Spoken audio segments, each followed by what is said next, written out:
கடலலை கொஞ்சும் திருச்செந்தூரில் விஸ்வரூபமே வேலையா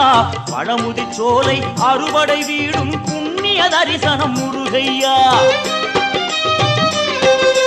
திருநீர் அணிந்து வரும் போது நெஞ்சில் நிம்மதி பிறக்குது கந்தையா சுகனே சிவனார் மகனே உன்னை பாட பாட சுகமாகுதையா வேல் முருகா அரோகரா அரோகரா வேல் முருகா